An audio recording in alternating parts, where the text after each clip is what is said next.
Mic check. 1, 2, 3. What is going on, TryHard Podcast listeners?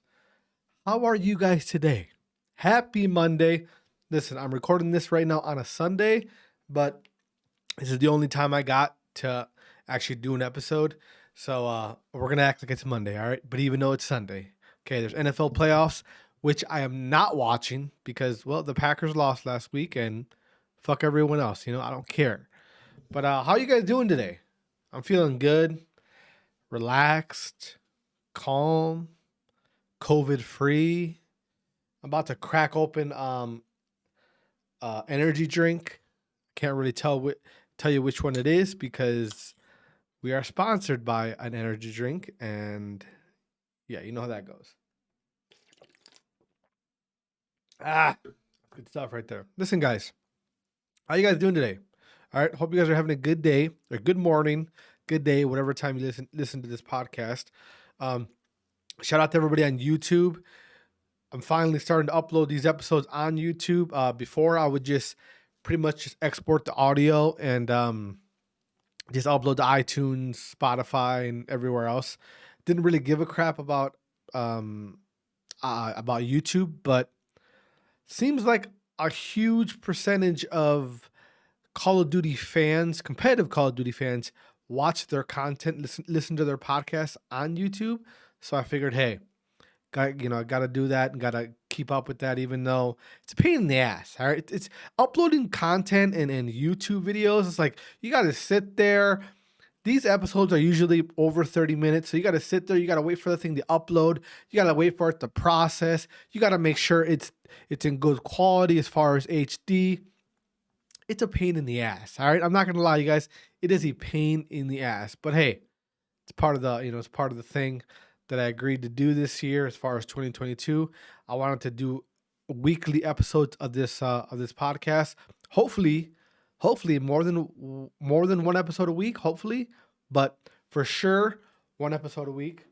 That's 100% gonna happen. So listen, guys. Like I said, hope you guys are doing well. It's Monday. We're gonna talk a little bit of Call of Duty. All right, we're gonna catch up on some things, some topics. It's just me here today. So, no guests. So I'm just gonna kind of be ranting a little bit, kind of giving you guys my thoughts and my opinions on certain topics within the scene, and we'll go from there. This episode shouldn't be too long, just because I don't have a guest and I don't want to listen. I don't want to bore your guys' ear off, right? I'm just using this as a platform to give my thoughts and my opinions, and you might like them, you might not. You might say, go fuck yourself. And hey, that's okay. You know what I mean? That's perfectly fine. But what should we talk about right now? So the kickoff was like 2 weekends ago, right? The CDL kickoff.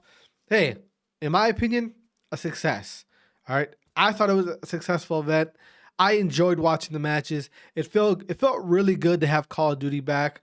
It felt good to have something as far as competitive Call of Duty. This past offseason, obviously, our esport has been suffering. We've been going through it. With the release of Vanguard, it's literally done nothing but hurt us. The game has been in a crappy spot as far as just overall gameplay, the feel of the game, the glitches, the cheating, right? The missed promises, the no ranked play. So it was good to finally have something positive as far as Call of Duty in the esport of Call of Duty.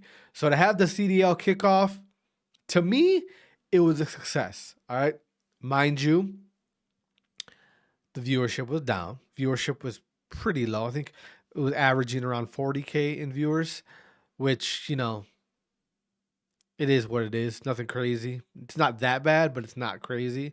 It's kind of like in the middle, which, in the middle sometimes is worse than bad. Because at least when we know it's bad, we can kind of look at it and say, hey, it's bad. But when it's in the middle, we're like, well, it's not that bad. So we don't really see the things we can improve on, which, I mean, it's hard to say, you guys. It's hard to say where the CDL is at this point as far as like how to improve it. So the kickoff, we got a little bit of a sample size of what to expect this year, and not too impressed. Obviously, not too impressed. Nothing crazy. The same shit. We'll get into the matches in a little bit. I'm not gonna get too deep into the matches because you guys probably went through that. The fucking kickoff was like 2 weeks ago, so I'm not gonna bore you guys with that. But yeah, I mean, obviously everybody was comparing it to the HCS event with Halo. It's two different things, guys. We got to stop comparing those two organizations as far as HCS and CDL. All right. Even though, listen, in my opinion, I'll get into this a little bit later. We're going to talk about a couple things today. All right. Even though the HCS was exciting to have them back and them back in esports and all that, right? Everyone's hyped up about it, especially the Call of Duty community, which was weird, but whatever. It's good to have them back, right, and to see how pumped they were. But hey, it's a honeymoon phase. All right. I want to see how it performs in the next event.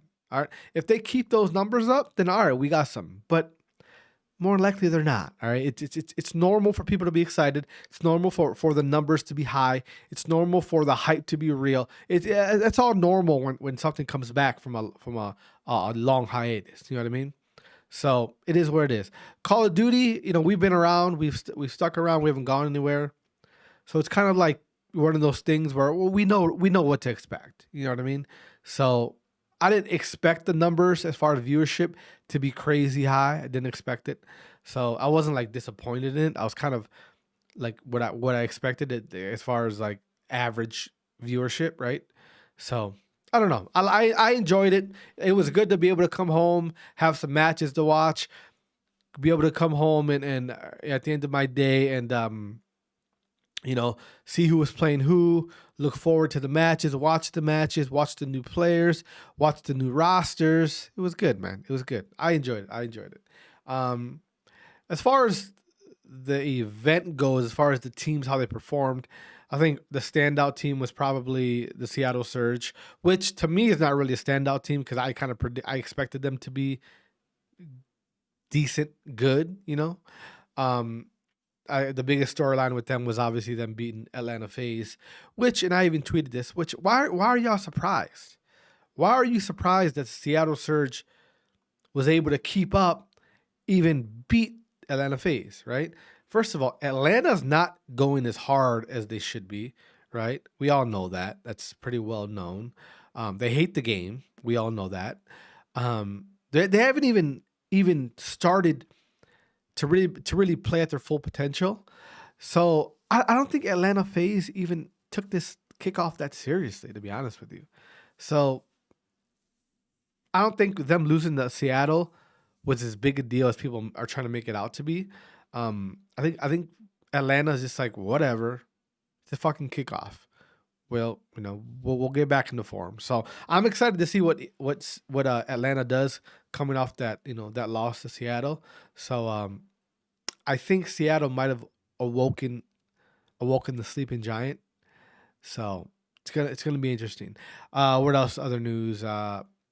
Optic lost. I listen, you guys. And I know it's not a popular opinion. I know. That Optic team is not going to last. Okay? And I know you're saying, what are you talking about? It's fucking one event, one loss. Listen, I predicted this, all right, in the beginning when that roster was first announced. Okay, or when it was leaked. You will see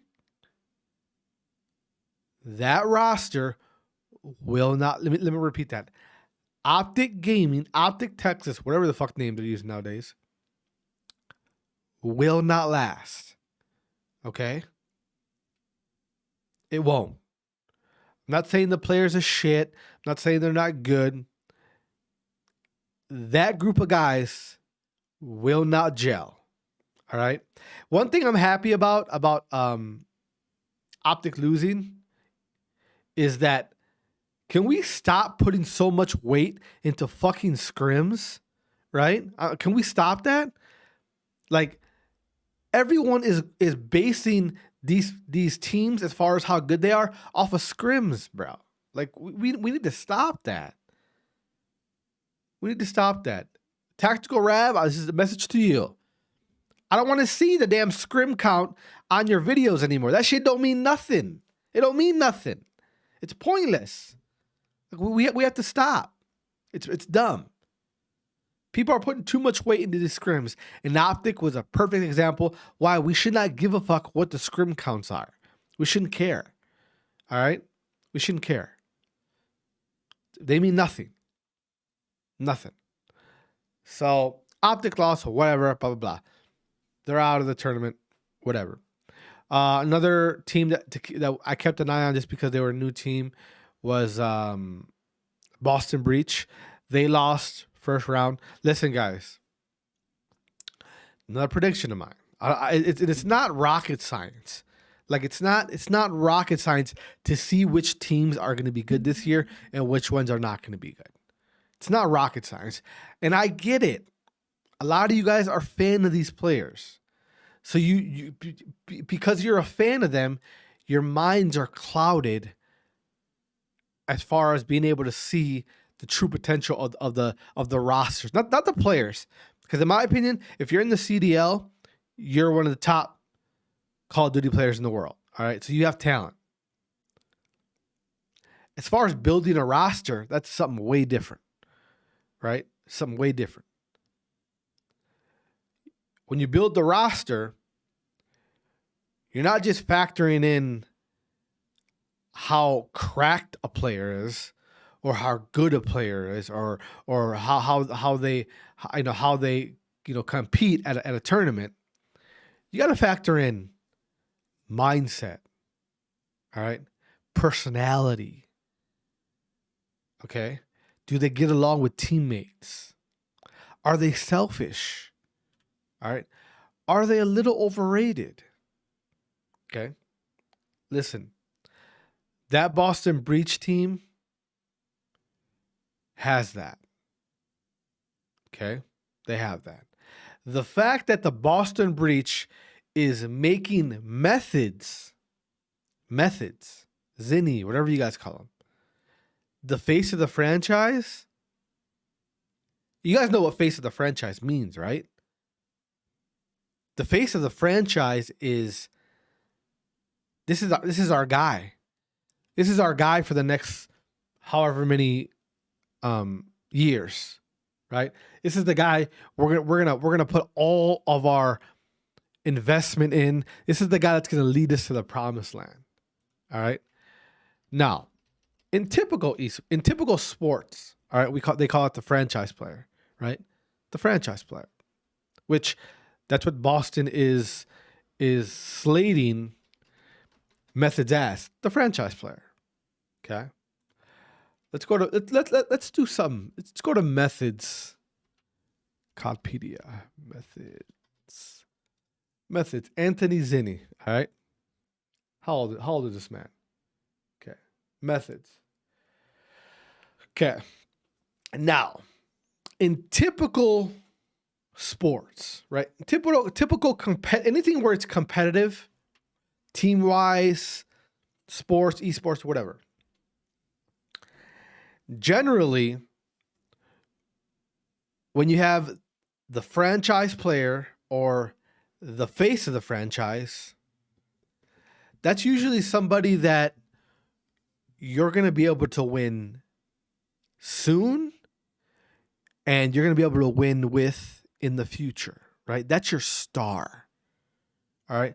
That should be the best player on your team, right? That's the player that you build your entire team around to win soon, if you're lucky now, but more likely soon, but for sure in the future.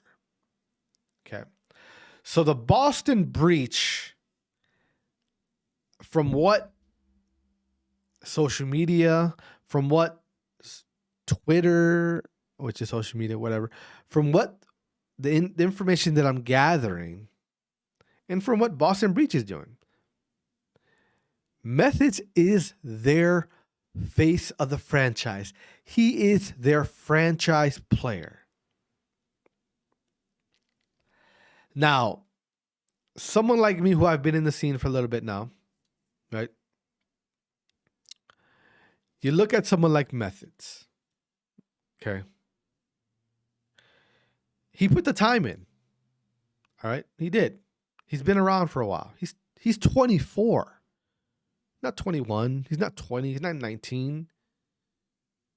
The man is 24, okay? Now, if I were a general manager of a team and I was slated to build a roster that can win possibly now, but for sure soon, and for sure in the future,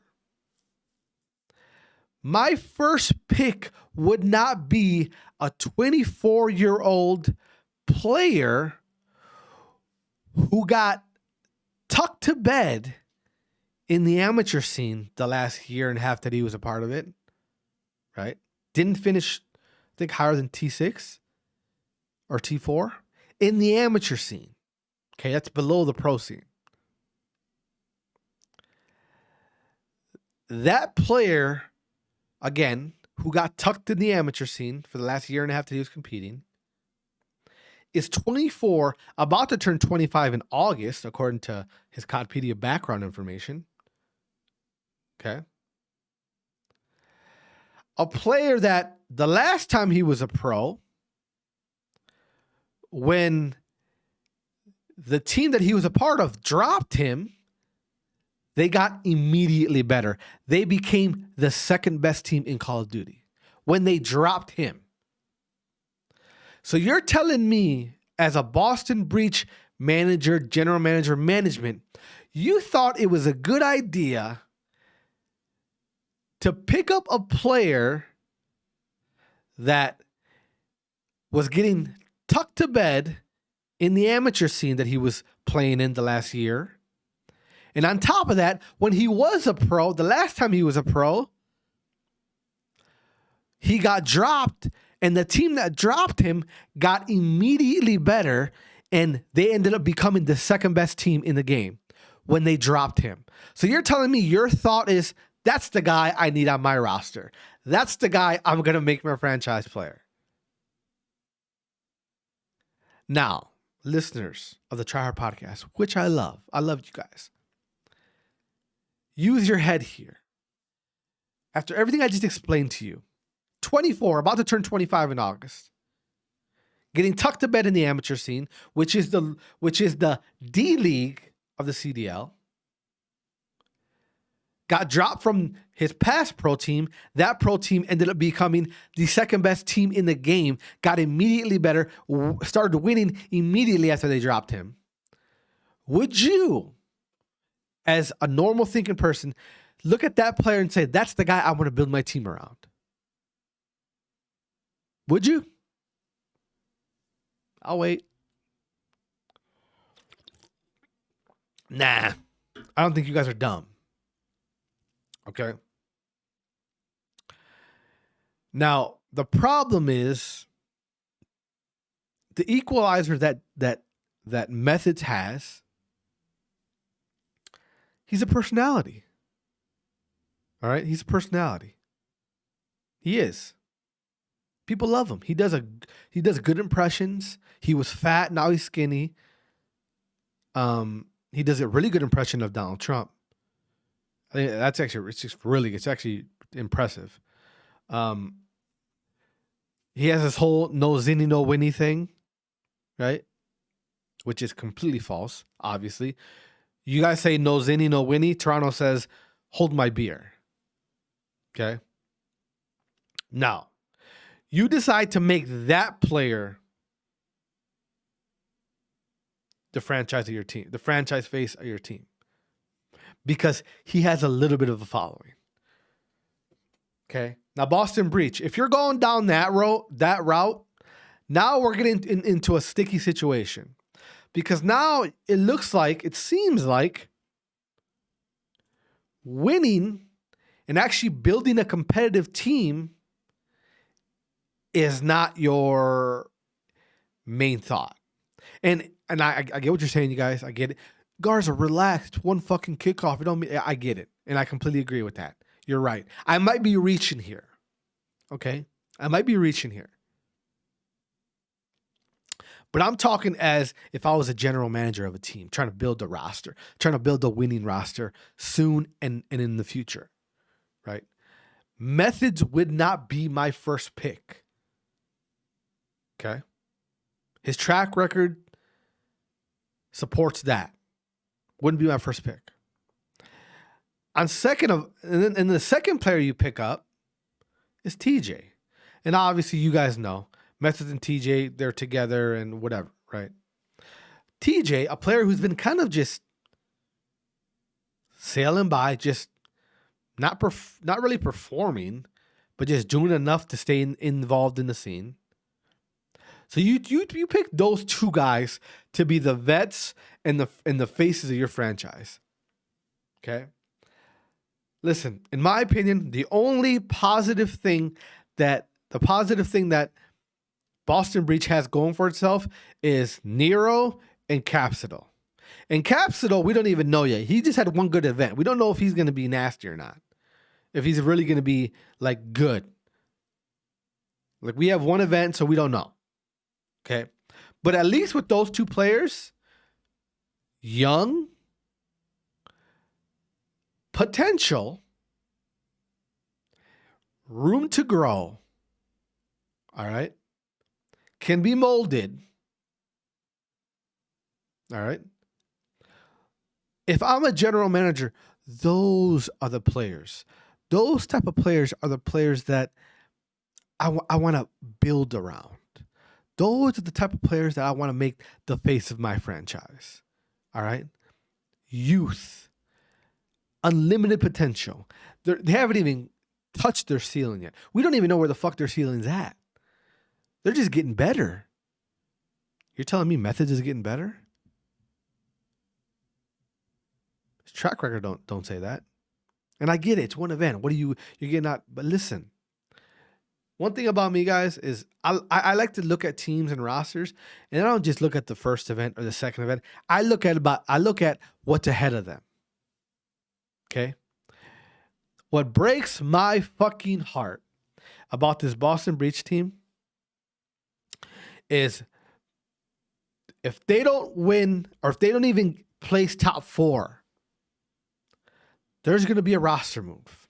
And guess who's going to be the first two players that are going to be moved? Not Methods or not TJ Haley, however you say his name. Nero and Cap will be the first two players to be swapped out of that roster. And that's a damn shame. Damn shame. Damn shame. Because those are the two players that if I was a GM, those are the guys I'd be trying to build my roster around. To win soon and in the future. But hey, what do I know? Like I always say when I say shit like this, we'll see. We'll see. We'll see. Boston Breach, I don't like the road they're going down. They're falling into the trap, all right? And I don't like it. I don't like it. Don't like it. Don't like it. Don't like it. Don't like it. Don't like it. Don't like it. Now, what else should we talk about? I'm not sure how or why I got into that rant about Boston Breach, but whatever. What else should we talk about? So, okay, another thing that came out of that kickoff event, I guess COVID's still a thing, right? I guess, allegedly. Yeah, Clayster, days after coming back from the kickoff, posted a tweet on Twitter and complaining that he got sick from COVID. And I remember after they had lost, he had his mask on, and when they lost to Seattle, he had his mask on, and he wasn't fist bumping the other team. He was just like putting his wrist or his fist up, right? So they would all know. And he was really the only player that I seen wear a mask, and he got sick. So he decided to tweet and kind of throw a shot to the CDL, pretty much saying that, hey, precautions were not met. There were players with no masks on. There were staff members with no masks on. There were staff members with masks on their chins. Players were intermingling with fans. There were fans and players taking pictures. There were players taking some people that weren't players in the back rooms, intermingling with the other players, and pretty much, blaming the CDL that this is why he got sick. Okay. And just kind of he was just kind of going at the CDL for their safety precautions as far as COVID. Now, listen, guys, this stuff gets real complicated, right? People get really upset, and it becomes the COVID talk in general gets real political, gets really nasty. So I'm not going to get into that too much with you guys, right? Because this podcast ain't about that. Okay. My only when Clay tweeted that, I seen it, read it, and I said, well, that's, it's the irony is he was the only one being safe and he still got sick, right? Now, he's vaccinated, all that stuff, right? It's, good for him, right? Hopefully he's good now. Now the problem is when he tweeted that, it just, you went to the comments, it was just typical politics, and the vaccine doesn't work, and the vaccine's for this, not for that, and you're still going to get it no matter what. Masks don't work. People making fun of him because he had a mask on and wouldn't touch anybody, and he still got sick. Who do you think you are, thinking that like COVID's not going to get to you, it's going to get to it just got nasty, right? Now, I had no problem with him tweeting that, as far as like him expressing his concern about getting sick or other people getting sick, right? No problem. Here's my only problem with when Clay went off in that little rant. The problem is, okay, this is the problem, okay.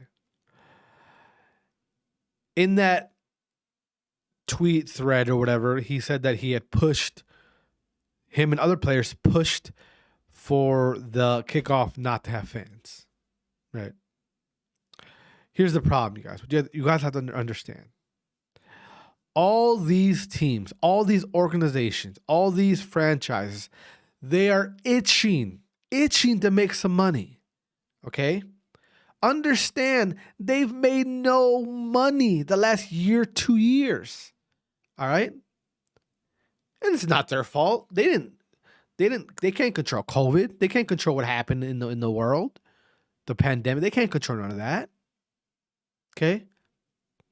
But please understand, they are itching to make some money.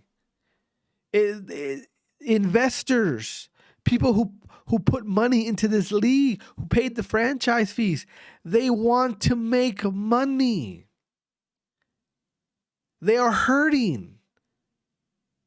You can understand, most of these teams, when they invested into the CDL, they had a return of investment plan, right? Some 5 years, some 3 years, some 2 years, most of them were 5 years. This pandemic made all those investment plans, it put them even back farther, a year, 2 years, 3 years, some 5 years. So when you have a player like Clayster, even though he has all the right to complain and say that he doesn't feel safe and whatever, he's got all the right to do that. Please understand the position you're putting the CDL in, the position you're putting the CDL teams in. Okay. Like what do you guys think can come out of this? If you start accusing the CDL for not keeping their players safe because of COVID, like do you guys think that the CDL won't shut down? Do you think that? Do you think that Activision won't dissolve the league? Like, do you guys think that? Honestly? Understand. The league, the Call of Duty League, is fighting for its life right now. Okay? Fighting for its life. Low viewership, low interest, developers not falling through with the promises as far as giving a good product as far as the game. All right? Competitive interest. Listen, and I'll be the first one to say it. There are zero investment groups interested in buying an expansion spot next year. All right? Not one. In order for there to be expansion, there's got to be at least two. There's not even one. Understand that. There's not one. So the CDL is fighting for its life, and now we have players complaining about COVID. Okay? Now we have players complaining about COVID when this is the only... Listen, when the Call of Duty franchise teams, the organizations, their main ways of revenue were going to be merchandise and ticket sales, live events, live gate, right? Ticket sales. Okay. COVID stopped that. Now that we're trying to get back to live events, now we got our players complaining about COVID, trying to make it into a big thing. Trying to bring awareness to this issue. What do you want? You want the CDL to not have fans? Do you want the CDL to say, you know what? We're going to have live events, no fans. If that's the case, why would any of these organizations want to host a fucking LAN? We're not going to make any money off of it. We're going to make none. We need fans at these events. We need to be able to sell tickets. We need to be able to sell merch. All right? We need the uptick in revenue for the surrounding businesses in our area. It's a business at the end of the day. You guys understand that. Okay? The CDL teams, the CDL franchises are fighting for their lives right now. The fact that we have players complaining about COVID, all right? And listen, let me get this straight. Clayster, if he wanted to actually like make a change, make this into something, going to Twitter was not the thing to do. Not the thing to do. Okay? Him as a player, as a veteran player, if I know me, I'm not in the CDL. I'm not in the Call of Duty League. If I know that the league is struggling, that the league is fighting for its life, you as a premier player, as a marquee player of one of the top teams, fan-wise in the league, New York Subliners, you should know where the CDL is right now. You should know the struggle that the CDL has on its hands right now.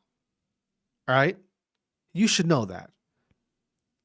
If you want something to change, if you feel obligated to speak up for COVID precautions, all that, cool. I agree with that. Why take it to social media? Why? Makes no sense. You have a way to get a hold of somebody from the CDL who can make these things happen, right? You do. You're Clayster. You have an avenue to reach out and to get something figured out, right? Why put it on social media and try to blow it up into a bigger thing than what it is? putting more pressure on a failing league, put more pressure on a league that is trying to get its bearings under it. All right?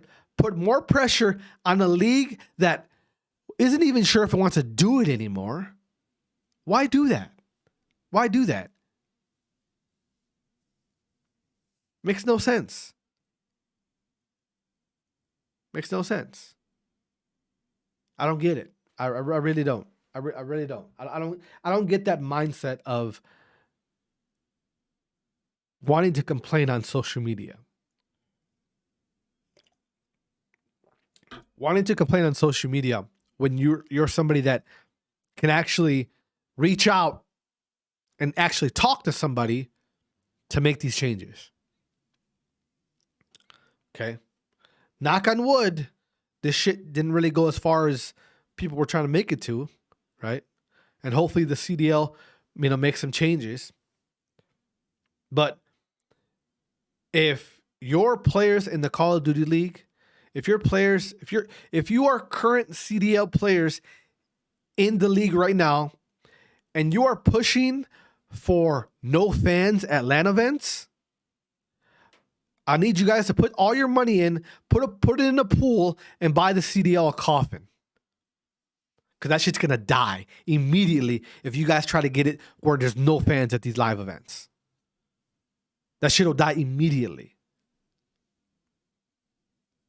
All right? Immediately. You need to think.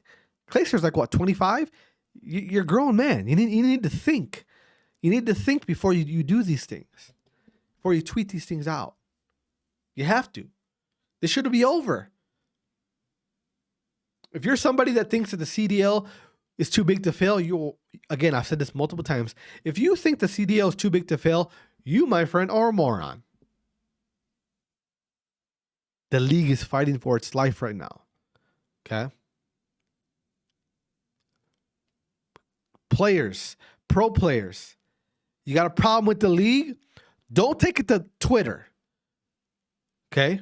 Pro players, you got a problem with the league. You got a problem with the CDL. Don't take it to Twitter. You got the resources. You got the connections to actually talk to somebody from the Call of Duty League. Why go to Twitter?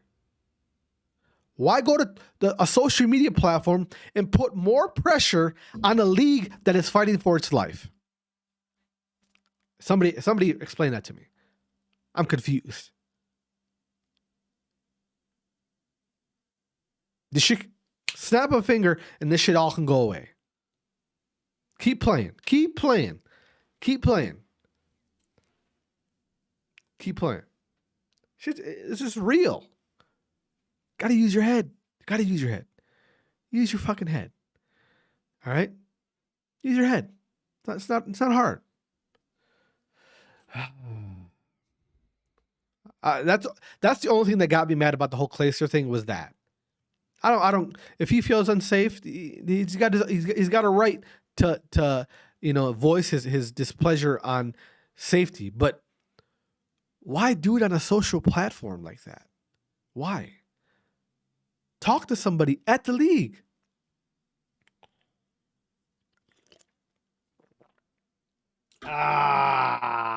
Energy drinks are good. Listen. What else is going on? Activision was bought by Microsoft. $70 billion. But you guys think that the CDL is too big to fail. Again, Activision was bought. Let me repeat that. Activision was sold to Microsoft for $70 billion. What does that mean? I don't know. I don't really give a fuck. The first thing I thought of, what does that mean for competitive Call of Duty? All right. What does that mean? We don't know. We don't know. Well, Microsoft already has their flagship esport title, right? They already got it. Halo. So does that mean that Call of Duty is going to be with Halo as far as like, listen, guys, I see Halo and Call of Duty as they're both basketball leagues. right? They're both basketball. They're FPS games. They're the same thing. Same thing. One's a basketball league. The other one's a basketball league. Are we going to have two basketball leagues? I don't know. But everyone in the Call of Duty community is going crazy. Like, we're saved and we don't even know. We don't know. It'd be cool to have two basketball leagues, but I mean,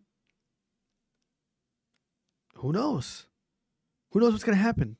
Too early to tell. The deal won't even go through for like, what, another year or something like that?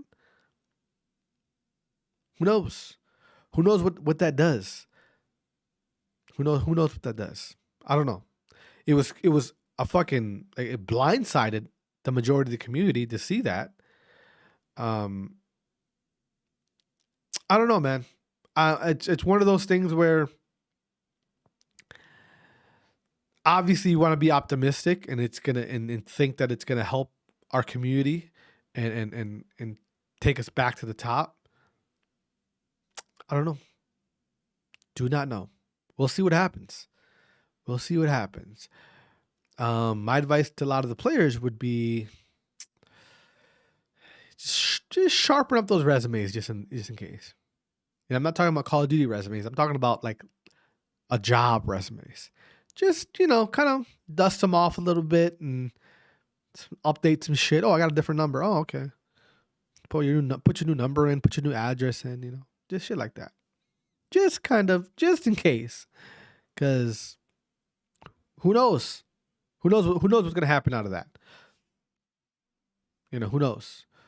In a perfect world, Microsoft comes in, revamps the CDL, brings in people who, kind of know what they're doing as far as building an esports league, and gives the CDL a fresh air, pretty much. And we get back to where we were going as far as up. Who knows? Who knows? I don't know. Do you know? I don't. What else should we talk about? Let's talk about the emergence of sibilance. All right. Sib was one of the stars of the Kickoff Classic a couple weekends ago. And I was proud of that kid. Very proud of that kid. Very, very. To see his rise, right? Now he's here where he belongs. Being one of the top Call of Duty players in the world. He's here. I expected it. A lot of people like to hate on the kid because they say he's cocky or he's got an attitude. None of that shit's true. I promise you, none of it's true. We live in a world where being confident is considered a bad thing. Being confident is considered being an asshole. You guys, there's nothing wrong with believing in yourself. There is nothing wrong with you thinking you're better than somebody at a video game, at a sport, at anything. Okay? When you want to be great in anything, you have to put yourself at a pedestal. And when you put yourself at that pedestal, you have to be willing to put the work in to show everybody that you belong where you're putting yourself at. Dante Sib, that's what he's doing. That's all he's doing. And he deserves what's going to come to him, which is success, fans, support, all that. Well, I'll get into stories about him, some other time. I'm sure I'll have him on here in the podcast here in a couple of weeks. But I'm happy for Sib. He was one of the stars of the Kickoff Classic. Happy for him. Who else? Capsidle. It was good to see that kid. I didn't even know, like, I never heard of him. But the majority of the community was confused about them picking him up. But hey, looks like he's the real deal. So it's another player that I'm excited to see for the rest of the year. Pred Pred showed why he had so much hype around him. I think Seattle, whoever put that team together for Seattle, you did your thing.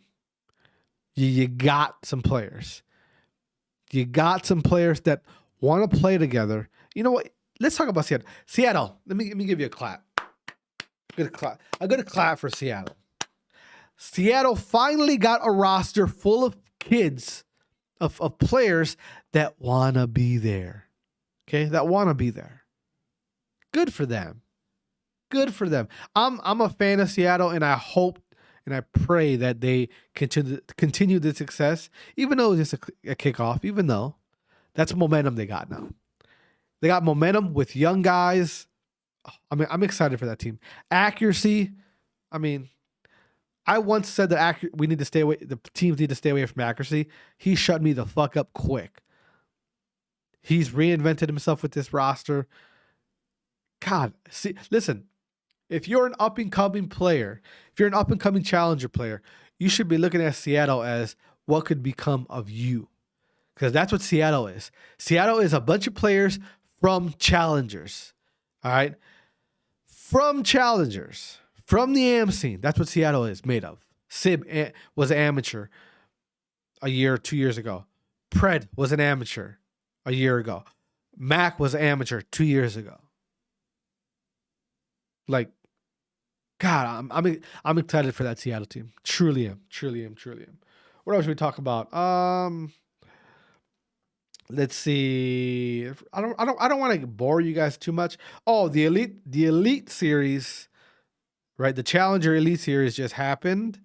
Let me hold on. Let me get you guys the teams that qualified. Now, if you don't know what the Elite Series is, the Elite Series is pretty much the league platform, but for the amateurs, for the challengers, amateur players, the guys who are not pros, the guys who are trying to become pro but are not, whatever. So the teams that qualified for season 1 of the Challenger Elite teams are, as goes, Team 1, General Havoc, Kismet, and Breezy. Team 2, Spart, Yeast, Proloop, Mohawk. Team 3, Shawnee, Classic, Assault, Exceed. Team 4, Welly, Noisy, Machilla, Radio. Team 5, Phantom, Scrappy, Rex, Johnny. Team 6, Gravity, Pollux, Venom, Jimbo. Team 7, Fire, Zapidus, Hamza, and Jintroid. Team 8, Brack, Proto, Ghosty, and Zinx. Shout out to Ghosty, the man. He's been coming up. He's here. I'm happy for that kid. The teams that failed to qualify, the teams that didn't qualify are Pander, GodRx, Pentagram, and Vico. Shout out to Pentagram. He just got signed by the LA Thieves. He's now their substitute player. Unfortunately for him, his team did not qualify. Other teams that didn't qualify were Hixie, Diamond Con, Royalty, Exotic. That's a surprise one for me. Hollow, Uli, Mind, Mock, Doug, Sensor, Teskey, Tay, Littlefoot, Silly, Ramby, Archives, and Volance. I love that kid. He knows what I'm talking about. But yeah, those are the teams that didn't qualify. So you got the Elite Series. That's pretty much going to be the top amateur teams playing in weekly matches, I think, right? Yeah, something like that. They're pretty much going to be mirroring what the CDL is doing as far as their weekly matches. And this is the amateurs version of it. So, not sure if any of those matches are going to be streamed. I reached out to a couple of people to see if I could get, I'm sure I Hold Shift will be streaming them. He's really the only one who pays attention to the amateur scene as far as casters. I'm pretty sure I haven't got a response from anybody as far as the CDL actually streaming those matches. Excuse me. And the reason why I was even interested in that is because there's a team that I want to pick up. And, if I want to pick up one of these teams that's going to play in the Elite Series, that if their matches are being streamed on the CDL stream, then that kind of, goes into what we're negotiating for money wise. So, vice versa. If they're not being streamed, that negotiates for the price that I'm willing to pay them because their matches aren't being streamed. So, yeah. Got no response. Do not know if the Elite Challenger Series will be streamed or not. We'll see about that. It will be streamed. It just won't be streamed in CDL. That's as of right now. So we'll see. But other than that, what else we got to talk about? Ranked play is coming. Who knows when? I don't even know, guys. I pretty much gave up on ranked play even being a thing. I literally play. I shoot bots all day, every day of my life. I'm gonna be honest with you guys. I don't think that ranked play is gonna be till like, I don't even know. I'm hoping it'll be. They said it was gonna be coming out in the season 2, which season 2 is February 14th, right? It's Valentine's Day. So if ranked play comes out on Valentine's Day, I'm gonna be so fucking mad. How can I play ranked play on Valentine's Day when it's Valentine's Day, bro? I gotta hang out with my wife. I gotta be with my wife. Like, what the fuck? What are you doing to me? Christ. Listen, guys, I'm gonna stop ranting with you guys and talking shit. This was a solo episode, just me. Obviously, it's just solo. That's what it means. I'm gonna have. Hopefully, I'll have a guest for you guys next week. Maybe an amateur player, organization owner. I'm gonna try to get the amateur player. Somebody well known, just because this podcast is supposed to be that. It's supposed to be interviews. It's not supposed to be me talking shit and ranting about God knows what. I want to give you guys actual insight of these players. So hopefully next week we'll have an episode with a player or an interview with a player. And yeah. But anyway, guys, sorry, I'm talking weird right now because I have a lot of saliva in my mouth. Pause. Hope you guys enjoyed the episode.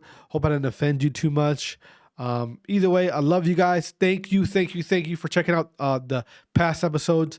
I did that episode with the Visitox kid who was accused by Centaur as being a cheater. Whatever your opinions on that. I wanted to get his story out, or his side of the story. Did that. It's up to you guys to decide if he's cheating or not. I don't think he was, but whatever. Listen, guys, I love you guys. Hope you have a beautiful week. All right. Stay up. Be positive, be nice, wash your ass, and have a good day. Love you guys. God bless, and I'll see you next week. We out. Squaw!